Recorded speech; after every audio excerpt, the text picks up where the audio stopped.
اتنے فضائل کے باب العلم، جس کی شان و تعریف میں آقا نے خود یہ کہا انا مدینۃ العلم وعلی بابها، میں علم کا شہر ہوں اور علی اس کا دروازہ ہے۔ مگر اتنی فضیلت ہونے کے باوجود، اتنے شرف ہونے کے باوجود گھمنڈ نہیں تھا علی کی ذات میں، تکبر نہیں تھا، انا کا نعرہ نہیں تھا آپ کا، سادگی بہت، عاجزی، اور سادگی عاجزی انکساری کا یہ عالم تھا۔ خلیفہ وقت جب بنے آپ، اس سے پہلے بھی سادگی تھی، خلیفہ بننے کے بعد بھی سادگی ہے، کوئی تبدیلی نہیں زندگی میں۔ جب بھی آپ بیٹھتے تو زمین پہ بیٹھا کرتے تھے، کبھی نشست پہ نہیں بیٹھے، کبھی کرسی پہ بیٹھے نہیں، ہمیشہ زمین پہ بیٹھتے۔ ایک مرتبہ آپ مجلس میں آئے، امیر المومنین ہے، کرسی رکھی ہوئی تھی، آپ کرسی کی بجائے زمین پر بیٹھ جاتے۔ اصحاب نے عرض کیا حضور آپ امیر المومنین ہیں، اب تک آپ ہمارے درمیان بیٹھتے تھے، اب آپ امیر المومنین ہیں، آپ کرسی پہ بیٹھیے۔ کتنا زبردست جواب تھا علی کا۔ باب العلم کا جواب کیا ہے؟ آپ نے فرمایا کہ مجھے زمین پہ بیٹھنے میں کوئی عار نہیں ہے، اور جانتے ہو میں زمین پہ کیوں بیٹھتا ہوں؟ اس لیے کہ زمین پہ بیٹھنے والا کبھی گرتا نہیں ہے۔ جواب سنیے، زمین پہ بیٹھنے والا کبھی گرتا نہیں ہے، اور میں گرنا نہیں چاہتا۔ یہ جواب ہے علی کا۔ تہبند باندھ کے نکلتے ایک مرتبہ۔ تہبند کس کو کہتے ہیں آپ کو پتا ہے؟ لنگی کو، ہم اپنی زبان میں لنگی بولتے ہیں۔ یہ سادگی کا عالم ہے مولا علی کی۔ تہبند بندھا ہوا ہے، اور تہبند میں بھی پیوند لگے ہوئے ہیں، تہبند پہ بھی پیوند ہے، اور تہبند کھل نہ جائے اس کے لیے ایک کیا بولتے کپڑے کی ہی رسی بنی ہوئی ہے، وہ رسی سے آپ نے اپنے تہبند کو باندھ رکھا ہے کہ کھسک نہ جائے کر کے، اور ایک چادر اوڑے ہوئے ہے جس میں راوی کہتا ہے کہ تقریباً 6 سے 7 پیوند لگے ہوئے ہیں۔ اس عالم میں زید ابن وہب رضی اللہ تعالیٰ عنہ صحابی ہے، وہ بیان کرتے ہیں کہ مولا علی گھر سے نکلے اپنے تہبند باندھے ہوئے ہیں، اور تہبند کے ساتھ وہ رسی جوڑے ہوئے ہے اور ایک چادر پہنے ہوئے ہیں۔ لوگوں نے کہا آپ امیر المومنین ہیں، اس طرح کے کپڑے پہنتے ہیں؟ حضور اب تو اچھے کپڑے پہنے آپ، کم سے ہمیں پیون والے کپڑے جو ہے ترک فرما دے، یہ پیون والی جو ہے تہبند کو آپ ترک فرما دے، بہترین کوئی اچھا پاجامہ پہن لیں، کوئی اچھا کرتا لے لیں، آپ چادر اوڑھتے ہیں، تہبند باندھتے ہی کرتے۔ تو مولا علی جواب کیا دیتے؟ جواب سنیے علی کا۔ فرمایا یہ لباس میں اس لیے پسند کرتا ہوں کہ یہ نمائش کا لباس نہیں ہے، یہ لباس نمائش کا نہیں ہے، میں نمائش کو پسند نہیں کرتا۔ اور اس کے بعد فرمایا ہے کہ اس لباس میں نماز پڑھتا ہوں تو میرا ذہن نہیں بھٹکتا، اور اس لیے بھی میں اس لباس کو پسند کرتا ہوں کہ یہ لباس مجھے قبر کی یاد دلاتا ہے۔ اللہ، مجھے قبر کی یاد دلاتا ہے کہ قبر میں کفن کے ساتھ جانا ہے اور کفن کا کیا حشر ہونا ہے، تو مجھے قبر کے کفن، قبر کے دفن کی یہ لباس یاد دلاتا ہے۔ یہی وجہ ہے کہ میں اس لباس کو پسند کرتا ہوں، اور پھر تا زندگی آپ ایسی لباس پہنے۔ وقت کے امیر المومنین ہیں، خلیفہ وقت ہو چکے ہیں، ممبر پہ تشریف لاتے ہیں، ہاتھ میں تلوار ہے، تلوار لے کر ممبر پر آئے۔ جب نماز کو آتے تو تلوار نہیں ہوتی تھی، لیکن ایک دن آپ جب جمعے میں آتے تو تلوار ساتھ میں لاتے۔ لوگوں نے کہا آج کیا بات ہے، کیا جنگ کا اعلان کرنے والے ہیں، کسی سے جنگ یا جہاد کا موقع آ گیا ہے؟ تلوار لائے اور اب ممبر پہ بیٹھ کے کہتے ہیں لوگوں جانتے ہو یہ ذوالفقار یہ تلوار میں کیوں لایا ہوں؟ یہ وہ تلوار ہے، آپ نے میان سے نکالی اور تلوار لوگوں کو دکھائی، اور دکھا کے کہتے ہیں لوگوں اس تلوار کو تم جانتے ہو، پہچانتے ہو، یہ ذوالفقار ہے جس نے ہمیشہ رسول اللہ صلی اللہ تعالی وسلم کی حفاظت کی ہے، یہ وہ تلوار ہے جس نے اسلام کی خدمت کی ہے، تم میں سے کوئی ہے جو اس تلوار کو خرید لے؟ صاحب حیران ہو گئے، یہ تلوار حضور نے علی کو دی تھی، اور یہ ذوالفقار یہ تلوار وہ ہے کہ جو بھی اس کے مد مقابل آیا کبھی زندہ ہو کر واپس نہیں گیا، جو بھی دشمن آیا ہے ہمیشہ اس کو شکست ہوئی ہے، قتل سے دوچار ہوا ہے۔ آج کیا بات ہو گئی کہ علی اس تلوار کو بیچ رہے ہیں؟ کہا تم میں سے کوئی ہے جو اس ذوالفقار کو خرید لے؟ تو ایک شخص کھڑے ہوئے، کہا علی آپ اس تلوار کو بیچ رہے ہیں جو رسول نے عطا کی؟ آپ خود کہتے ہیں کہ وہ تلوار ہے جس نے اسلام کی خدمت کی، یہ وہ تلوار ہے جس نے رسول اللہ کی حفاظت کی۔ تو آپ کہتے ہیں خدا کی قسم یہ تلوار مجھے بڑی عزیز ہے، میں اس کو نہ بیچتا اگر میرے پاس ایک تہبند خریدنے کے برابر روپیے ہوتے۔ تو جس تہبند میں مجھے دیکھ رہے ہو یہ اتنی خستہ ہو گئی کہ اب پیون لگاتا ہوں جہاں سے میں سیتا ہوں وہاں سے پھٹ جاتی ہے۔ اب ضرورت ہے کہ میں اپنی تہبند کو بدل دوں, ایک نئی تہبند کی مجھے ضرورت ہے, اور خدا کی قسم میرے پاس اتنے پیسے بھی نہیں ہیں کہ میں ایک تہبند خرید سکوں. یہ کب کہہ رہے ہیں؟ جب آپ امیر المومنین ہیں. ایک صحابی کھڑے ہوتے, آنکھوں میں آنسو آ جاتے, ان کے کہا علی قربان جاؤں میں آپ کی سچائی پر, آپ کی سادگی پر, آپ کی عاجزی پر. خلیفہ وقت ہے, اتنا بھی پیسہ آپ کے پاس نہیں کہ ایک تہبند خرید سکے. اس کے لیے آپ ذوالفقار بیچنے پہ آمد ہو گئے.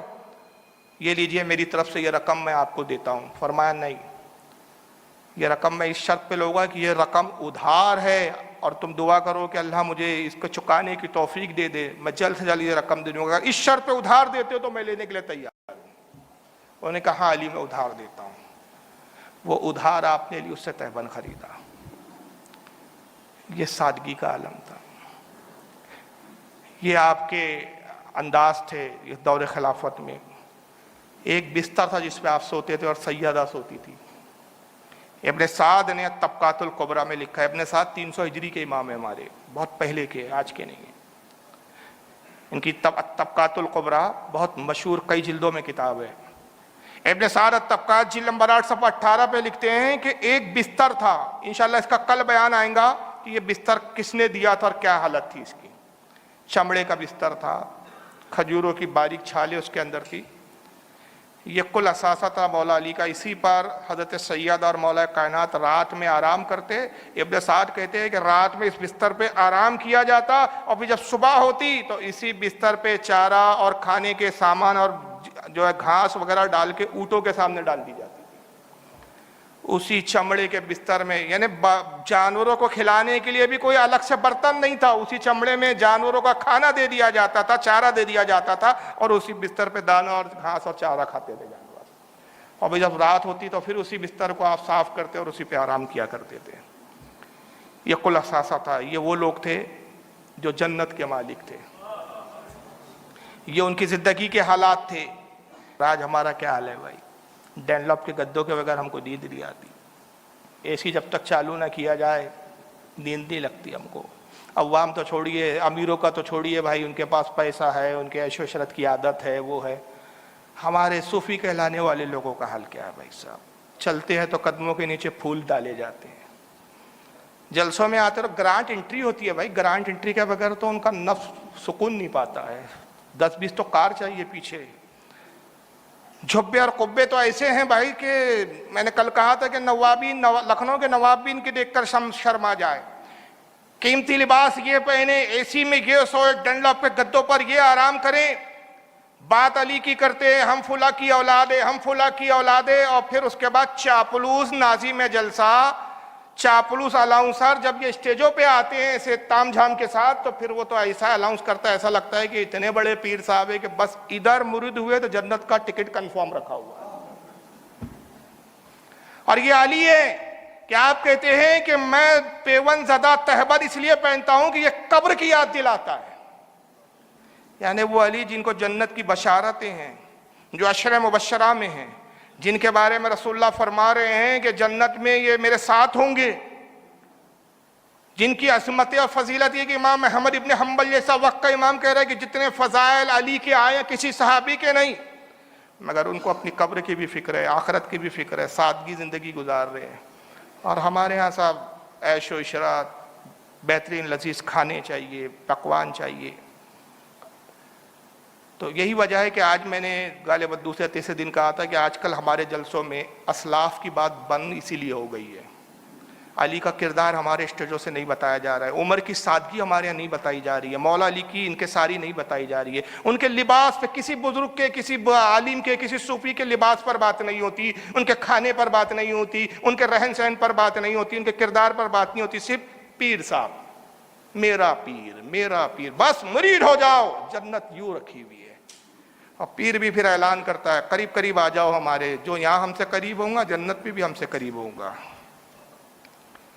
نہ اسلاف کی تعلیم ہے, نہ اسلاف کا کردار ہے, کچھ بھی نہیں ہے. اقبال نے کہا تھا, میرے شعر نہیں ہے, اس وقت کہا تھا, آج اقبال ہوتا تو پتہ نہیں اور کیا کہتا اقبال. اقبال کہتا ہے کہ مرید کو تو میسر بھی نہیں مٹی کا دیا, مرید کو تو